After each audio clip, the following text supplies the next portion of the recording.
लैला मजनू की सच्ची प्रेम कहानी। प्रेम वह शब्द है जो दो इंसानों को एक ऐसे रिश्तों में बांधता है जिससे वह उस रिश्ते की कद्र करना और उस इंसान की कदर करना सीख जाता है।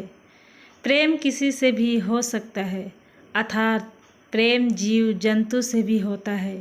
प्रेम किसी भी वस्तु से भी हो सकता है और प्रेम अपने परिजनों से भी हो सकता है।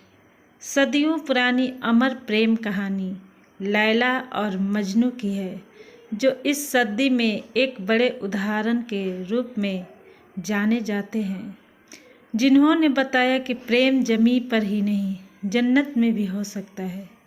और इन्होंने ही नहीं, यह सब करके भी दिखाया है।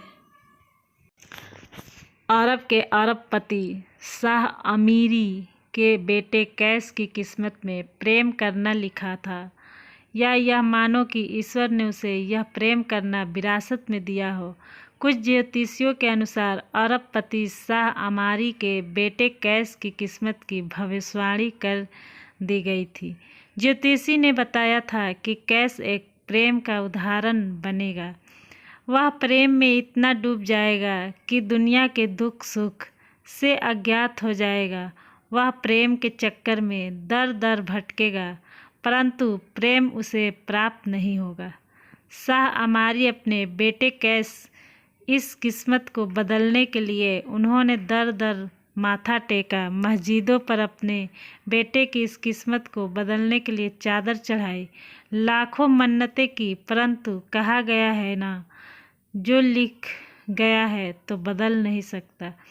शाह अमारी जी ने अपने बेटे को इस मोह के जाल से बचाने के लिए घर से बाहर नहीं भेजते थे, परंतु उन्हें मदरसे में जाना पड़ता था। लेकिन उनके साथ कुछ लोग भी जाते थे जो उनके रखवाले होते थे। मदरसे में ही अरबपति शाह अमारी के पुत्र कैस के नज़र बकरा शाह लैला पर पड़ी।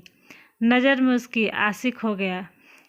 मौलवी द्वारा लाख समझाने के बावजूद कैस न मान पाया। मौलवी ने कैस को पढ़ाई करने के लिए कहा, आप इस प्रेम को भूलकर अपनी पढ़ाई में ध्यान दें। लेकिन प्रेम करने वाले इस सब बातों को कहाँ मानते हैं, अपने प्रेम को ध्यान देते हैं। कुछ दिन तक चलता रहा। कैस का प्रेम लैला पर छा गया। कुछ दिन तक ऐसे ही चलता रहा, लेकिन अब दुनिया को पता चल चुका था कि लैला और कैस की प्रेम कहानी एक नए मोड़ पर आ गई है। नतीजा क्या हुआ? लैला को उसके पिता द्वारा उसके घर में कैद कर दिया गया और कैस उन ज्योतिषी शास्त्रियों के भविष्यवाणी के अनुसार लैला की याद में उसके गलियों के चक्कर लगाने लगा, दर दर भटकने लगा। लोगों ने इसके प्रेम का भूत देखकर एक नए नाम से पुकारा, मजनू, और यही से कैस का नाम मजनू पड़ गया। लैला और मजनू को अलग करने की लाखों कोशिश की गई, परंतु यह सारी कोशिश बेकार रही। लैला और मजनू एक दूसरे के प्रेम में इतना खो गए थे कि उनको लाज और शर्म कोई फिक्र नहीं थी। ऐसा कहा जाता है कि लैला की शादी भी बख्त नाम एक इंसान से किया गया था। लैला और उनके शौहर बकत का रिश्ता ज़्यादा दिन तक नहीं चला। लैला ने अपने शौहर बकत से साफ साफ कह दिया कि वह सिर्फ मजनू से प्रेम करती है और उसी को अपना शौहर मानती है।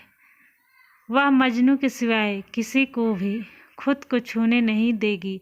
तभी बकत ने लैला को तलाक दे दिया और लैला भागकर अपने शहर आ गई। सड़कों पर अपने आशिक मजनू को पुकारने लगी। जब मजनू मिला तो दोनों प्रेम मास में डूब गए, लेकिन लैला की माँ ने लैला को ले जाकर अपने घर में कैद कर दिया। यह वियोग लैला सह नहीं पाई और उसने अपने प्राण को त्याग दिया। यह खबर सुनते ही जोर से चीखने लगी। कुछ समय पश्चात मजनू ने भी दुनिया से विदा ले ली। यह कहे कि सच्चे प्रेम की बात की जाती है तो लैला और मजनू का नाम अवश्य आता है। लैला और मजनू को एक साथ एक ही कब्र में दफनाया गया था।